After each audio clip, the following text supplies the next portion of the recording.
So yesterday was day one of my new nutrition program, and I'm gonna be honest, I was still really hungry, although that's my fault because I forgot her veggie rule. However, I did have to tweak it some because she says you shouldn't have carbs with dinner because the point of carbs is to give you energy. But after dinner, I'm still like, I'm working for like 6 more hours taking care of my dad, and that's a lot of lifting. So I have carbs at dinner instead of, leaving those off. But then again, I only have lunch and dinner. There's a snacktional option, which is obviously optional. And then of course breakfast. But I don't eat breakfast because if I eat breakfast, I'm nauseous and I just feel sick to my stomach. So with my snack, I usually just completely skip that simply because I get busy. Like my schedule is extremely busy in the afternoons. But again, I feel sick in the morning if I eat. Like even when I was in school, it was like that. So, although I will be honest, like when I was in college, I always ate breakfast, but then I had to skip lunch because I was in classes through lunch every day. So I would just eat breakfast and I'd eat dinner. And I'd take something to munch on with me to my classes. But now my body it doesn't handle breakfast well. Now I will say if I wake up and I am hungry around breakfast time, then I'll grab something. I'll have something, but I'll make sure it's healthy. So like I might have 2 boiled eggs and an apple. I got my protein and I got my carb. Because while people will there will be backlash about me saying this, vegetables and fruits are carbohydrates. They're healthy for you, but they're still carbohydrates. And it took me a while to come to terms with that myself because I was like, but they're fruits. They're vegetables. These are good for you. And in my mind at the time, carbs were not good for me. So when I read that fruits and vegetables were carbs, I kind of stutter stepped there. I was like, what? Because I avoided most carbs. But then I realized, like berries, because those are my favorite, berries are full of fiber. Vegetables are full of fiber. So that's kind of balancing out the carb ratio. And besides, I can't give up my vegetables. I love veggies way too much. Certain ones. Like I love turnips. I love green beans. I love kale, collard greens, spinach raw.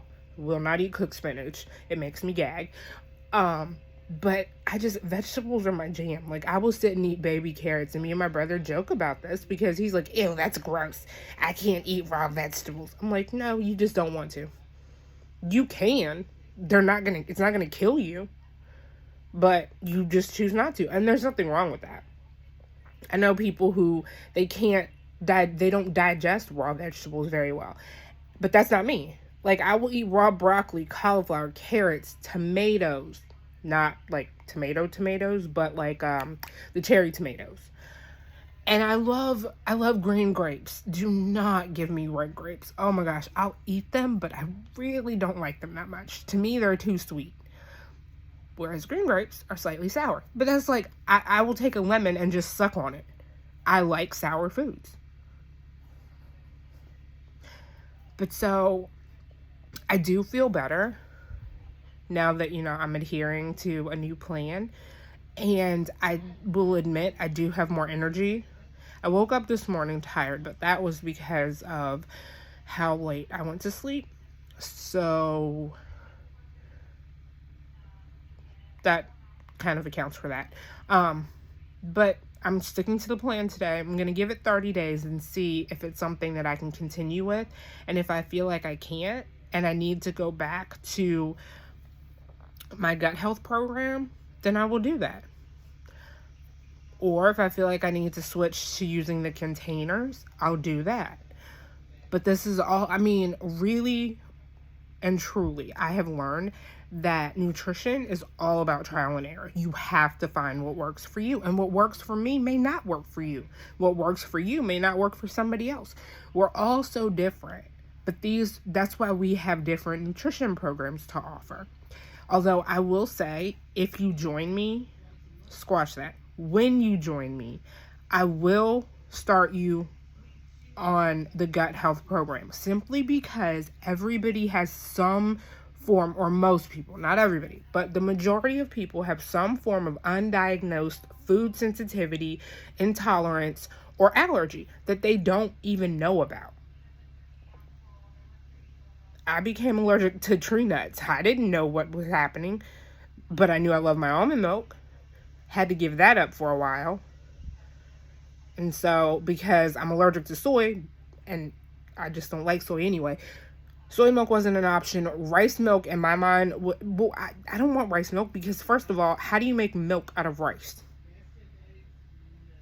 And rice has a lot of arsenic in it. So, if I'm going to eat rice, not going to drink it too. So, that basically left me with needing to drink Lactaid, which is lactose-free milk, which I still did not like because it's still dairy. And what I didn't know, I knew I was lactose intolerant because milk makes me puke. So that's pretty dang obvious. But what I didn't know was how other dairy foods affected me. I didn't think cheese bothered me until I stopped eating the cheese. So now what I'm doing is I'm leaving out the foods that I know affect me while still adhering to her plan. So all of the foods that I took out while doing our gut health program, I'm still leaving them out, with the exception of one, corn. I am planning to reintroduce corn to my diet just to see if it has any effect. I mean, I'm not a huge corn fan. Like, it's not my thing. I don't really like corn all that much. I mean, I'll eat it once in a blue moon, but it's not something that I need to have regularly. And I do know people who do, and that's fine. But I just want to see if it bothers me.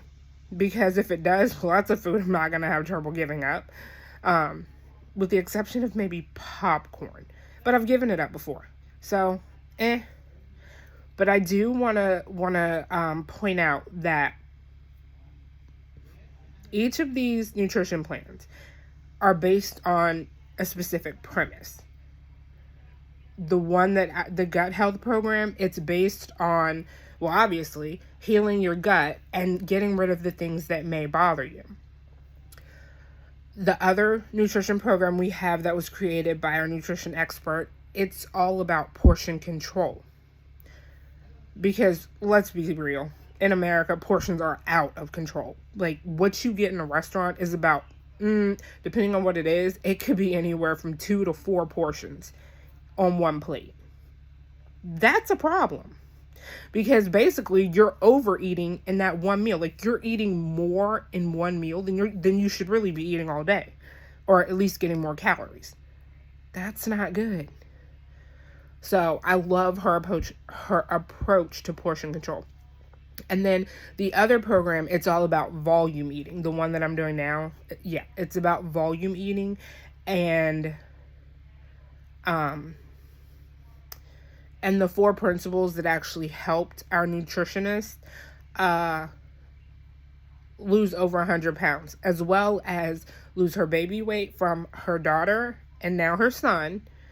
And it's something that we recently launched the program for pregnant women.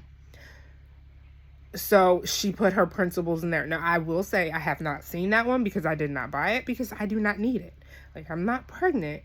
So, yeah.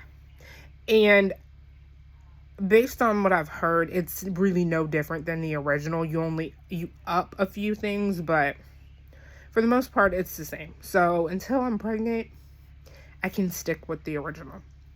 But that is how this video was supposed to be about how yesterday went.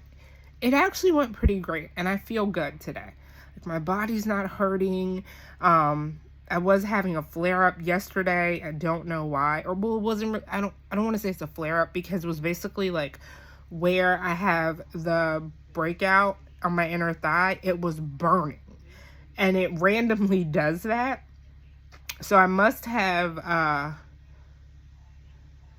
eaten something the day before or a few days before that, like, incited that. But today I'm not having any problem. I feel good. My skin's not itchy. So let's keep going. I'll give you a new report at the end of the week.